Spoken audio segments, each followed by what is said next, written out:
Cordial saludo. Nuevamente la vicepresidenta de Colombia, Francia Márquez, llega al municipio de Tumaco, donde adelanta mesas técnicas con líderes de la costa pacífica nariñense, de Tumaco, Piedemonte Costero, indígenas también de esta región. Posterior, se entregan donaciones en Capitanía de Puerto, que tiene que ver con lanchas que van a beneficiar el sector salud de la costa pacífica nariñense. Por la segunda pregunta sobre la salud, creo que se ha planteado con claridad que la salud no será un negocio, la salud será un derecho fundamental. Y la ministra efectivamente ha empezado a recorrer los territorios del país y a dialogar con las comunidades. Aún no se ha adentrado al Pacífico porque ha tenido que asumir una situación compleja en La Guajira, ¿sí?, donde hay unas sentencias de la Comisión Interamericana de Derechos Humanos para evitar que niños y niñas mueran. ¿Sí? En esa región del país, en la semana están muriendo 6 niños por los problemas de desnutrición y la precariedad en la salud. ¿Sí? Encontramos un sistema de salud totalmente precario, ¿sí? Y si miramos la costa pacífica, por supuesto, mucho más. Yo me he sentado a hablar con la ministra, ¿sí?, planteando las prioridades que tenemos sobre la salud, no solo en Tumaco, sino en todo el Pacífico, ¿sí? Valle, Cauca, Chocó, Nariño, en la región del litoral pacífico. De una manera es la salud preventiva, ¿sí? Y por eso el agua potable para mí es una de las tareas que yo tengo. Si no hay posibilidades de resolver el tema del agua potable, que genera bastantes afectaciones a la salud, pues no vamos a poder resolverlo. Entonces ahí estamos trabajando. Si aquí en términos del agua tenemos el plan Todos Somos Pacífico, nos hemos sentado en varias mesas para hacer un plan de cómo poder avanzar esto. Y por otro lado ya es el tema de infraestructura de salud, que por supuesto la ministra en su momento tendrá que venir aquí y resolver la situación. El único centro de salud en el Pacífico que está a punto de liquidarse no es solo San Andrés de Tumaco, está en Chocó con las mismas condiciones, Buenaventura con las mismas condiciones, y si miramos los municipios pequeños, peor. Esto no se va a resolver en 2 meses o 3 meses. Esto implica un cambio, esto implica una transformación, y ahí está la discusión también con las CPS, a quienes muchos de los recursos se les giran cada mes y no hacen lo que les corresponde. Eso tiene que ver con la precariedad de la situación. Los niveles de corrupción que se han encontrado son inmensos en términos de cómo es que se ha venido administrando la salud aquí. Así que estamos trabajando en todos esos frentes para mostrar un resultado no solo a Tumaco, sino a toda la región. En términos de la reforma tributaria, ya se aprobó en el Senado, como lo dije, ahora falta que se apruebe en Cámara. Esta reforma va a ir, los recursos de esta reforma en gran medida van a ir dirigidos a inversión social. ¿Sí? Así lo ha dicho el presidente, va a ir dirigida a cerrar las brechas de inequidad y desigualdad, ¿sí? Ahí van a estar enfocados estos recursos de la reforma tributaria. Por eso es muy importante que se apruebe. Claro, creo que esto no es solo una palabra de vicepresidencia. El presidente, desde que nos eligieron, hemos sido reiterativos en plantear la paz total, en hacer el llamado a los actores armados. Algunos ya han manifestado su disposición de iniciar un proceso de paz. Y no solo los actores armados que se reconocen como actores políticos, sino también a las bandas criminales que están en los territorios y que también generan violaciones a los derechos humanos. Tengo que decir que, por ejemplo, en Buenaventura se ha ido avanzando de manera importante en ese proceso. Esto tampoco se va a resolver de la noche a la mañana, pero creo que requerimos manifestaciones humanitarias por parte de estos grupos armados que le hacen la vida imposible a las comunidades. Que sí, usted tiene la razón, no solamente es Tumaco, ¿sí? Los mejores glorias del fútbol en términos de lo masculino, ¿no?, las hemos tenido en la región del Pacífico. Ahora el enfoque de lo femenino que pasa por un lado por tener escuelas de deporte, de todas las áreas del deporte, porque aquí hay otros deportes que no se desarrollan, como el atletismo.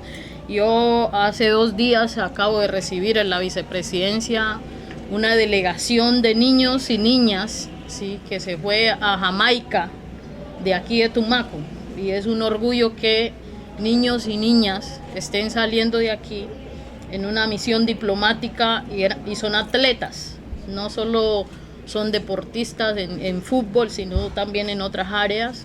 Estos niños que seguramente van a ser los futuros campeones atletas del país, pues fueron a la vicepresidencia y desde ahí y no se imagina la emoción que tenían de saber que van a ir a otro país a conocer nuevas experiencias, a aprender. Eso es lo que yo quiero promover, por supuesto. Ya le he dicho al canciller, a nuestro ministro del Exterior, que necesitamos promover el deporte y misiones diplomáticas desde el deporte y desde la cultura para que nuestros niños y niñas tengan oportunidades en esta región. Lo mismo con nuestra campeona olímpica, María Isabel. Hemos hablado con ella de atender la región del Pacífico y vamos a trabajar juntos por eso. Efectivamente ya se ha hecho un recorrido importante en todo el país. Yo no he podido asistir a todos, el presidente también ha asistido a algunos. Nuestros ministros todos y ministras han estado en los distintos espacios porque nos distribuimos como gobierno en las distintas regiones del país. Muchos no regiones tan céntricas, ¿sí?, sino atendiendo también comunidades. Yo estuve, por ejemplo, en Nuquí, ¿sí?, atendiendo toda la región de la costa pacífica norte, y pues para mí fue muy importante. ¿Cómo se va a recoger todo esto? La ESAT, sí, la Escuela Superior de Administración Pública, ha asumido en gran parte esa responsabilidad de sistematizar, que es lo más difícil, es sistematizar todos los sueños y los planteamientos de la gente, pero han venido haciendo esa tarea y muy importante. Para mí es muy importante saber que antes de empezar los diálogos vinculantes se hablaba de una forma muy general, de hacerlo como en la forma como tradicionalmente se había hecho. Y el presidente, muy responsable, dijo: si eso se hace así, pues mi razón de estar aquí como vicepresidente no tiene sentido. La idea es entregarle poder al pueblo. La idea es que el pueblo asuma su papel democrático de decidir sus prioridades para el país. Así que pues para mí ha sido maravilloso. Creo que es muy importante.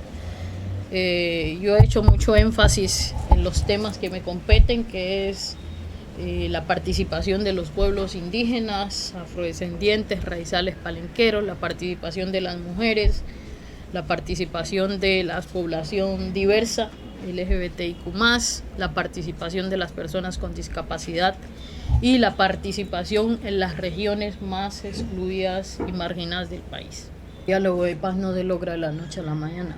¿Cuánto tiempo tomó el diálogo para la paz, el proceso que inició la FARC y el gobierno en su momento del presidente Juan Manuel Santos? No puedes esperar que en 2 meses ya vamos a tener un acuerdo de paz realizado. Eso es decir mentiras, y yo no vine a decirle mentiras a la comunidad. Estamos haciendo todos los esfuerzos. El alto comisionado para la paz, el señor Danilo Rueda, se la pasa todo el tiempo en los territorios. Sí, ya se ha logrado, por ejemplo, con el ELN restablecer la mesa. Sí, ahora eso implica construir reglas, pero son ¿cuántos grupos a la vez? Muchos. Así que esto no se va a resolver así de la noche a la mañana. Es un proceso. Esperamos que sea lo más pronto posible, y desde aquí sigo insistiendo a los grupos armados, sí, asumir este momento. Estamos planteando un acuerdo humanitario que permita garantizar la vida de la gente en los territorios, pero es un proceso. Lo primero es que aclararle a usted que yo en ningún momento he manifestado lo que acaba de decir, ¿sí? Hubo una mala interpretación de una entrevista que hice, la sacaron de contexto para poner cosas que yo no dije, ¿sí? Yo dije que hubo un entrampamiento de la paz, ¿sí? Y puse un ejemplo concreto del entrampamiento que hizo la Fiscalía a Santrich. Y que eso hizo que Iván Márquez y muchos otros, incluso de estas regiones, se volvieran a retomar las armas. Por eso se habla de disidencias hoy en este país. ¿Quiénes son las disidencias? Los que vieron que no habían garantías en el proceso y volvieron al monte. Y eso es una realidad que no se puede ocultar, ¿sí? ¿Cuál es el proceso que sigue? La paz total. Y la paz total es con todo el mundo, ¿sí?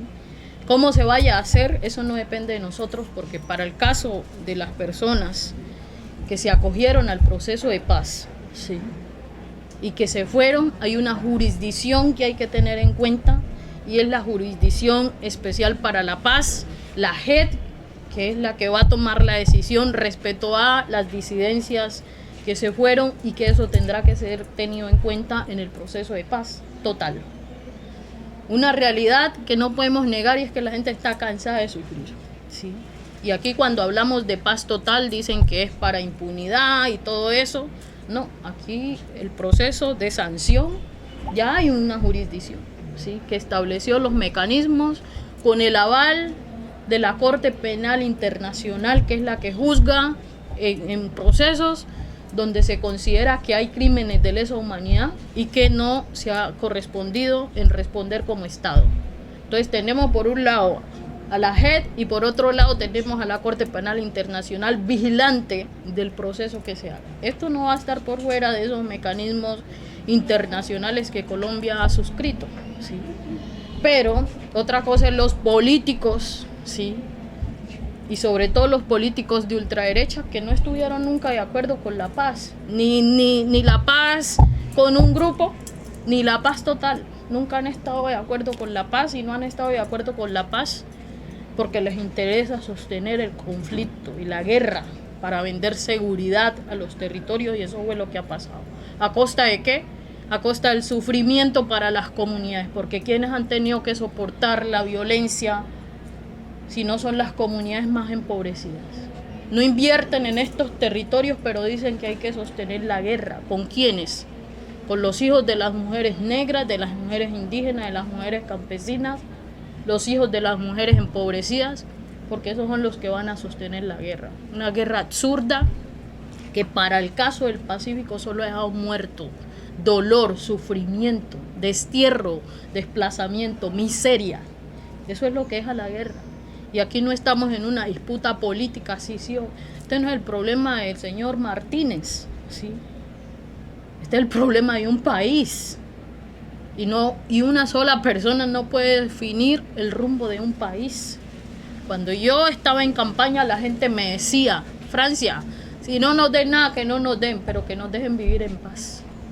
Y esa es la voz de mi pueblo, esa es la voz de mi gente, que ha sufrido en carne propia el rigor de la violencia, el reclutamiento forzado, el destierro, el confinamiento. Se ha vivido en estos territorios. Entonces, ¿por qué negarle a estas comunidades la posibilidad de vivir tranquilos, en paz? Yo creo que es eso lo que está en juego. No es en juego el capricho de unos dirigentes políticos que se empecinaron en hacer trizas la paz, ¿sí?, y que ahora eso se ha convertido en consecuencias que podemos medir en términos de pérdida de vidas humanas. Segundo, pues el mensaje para la Cámara es que desde acá, desde Tumaco, ¿sí?, desde la costa pacífica nariñense, hay un pueblo esperando cambios, ¿sí? Hay un pueblo esperando transformaciones, hay un pueblo esperando justicia social, ¿sí? Hay una juventud con esperanzas de poder acceder algún día a la educación básica o superior, ¿sí? Hay mujeres esperando que a sus casas llegue un plato de comida, porque tienen a sus hijos aguantando hambre. Entonces, no aprobar la reforma tributaria es seguir condenando a estas comunidades a que no puedan tener oportunidades de cambio, de transformación, porque necesitan los recursos para poder hacer los cambios. Sin presupuesto no vamos a poder cumplir con el tema del agua potable, que ha sido una promesa, no vamos a poder cumplir con la educación, porque se necesitan esos recursos para poder hacer que la dignidad se empiece a hacer el costumbre. Y digo se empiece a hacer porque soy muy consciente que en 4 años no vamos a transformar 500 años de abandono y exclusión, pero sí es importante que estos 4 años podamos avanzar en cerrar esas brechas. La buena noticia es que Tumaco está construyendo su plan de desarrollo desde aquí, desde los diálogos vinculantes. Sí. En términos de inversión, hoy vamos a hacer unas entregas de varias herramientas, por ejemplo, ¿cómo se llama? Lanchas, 4 lanchas para 4 municipios de la costa pacífica nariñense. Sí, se van a entregar unos kits para las personas aquí en Tumaco que son vendedores ambulantes, y también para las mujeres costureras se les va a entregar unas máquinas por parte de la Consejería Presidencial para la Equidad de la Mujer. Sé que no son los cambios estructurales, pero sé que eso va a ayudar a muchas familias y es muy importante, así que empezamos por ahí. En 2 meses empezamos con estas acciones concretas. Creo que, como ya lo he dicho, nuestro compromiso es con la paz, y eso implicará un proceso. Esto no se va a resolver si no resolvemos la conflictividad con los grupos armados, y lo reitero, ese es el primer paso, sentarnos con estos grupos armados a encontrar caminos para devolverle la tranquilidad a este territorio, empezar con unas acciones humanitarias que le den un poco más de tranquilidad a las comunidades. Y pues la paz no se logra solo con dejación del conflicto armado, aunque eso es muy importante, sino con inversión social. Por eso estoy aquí.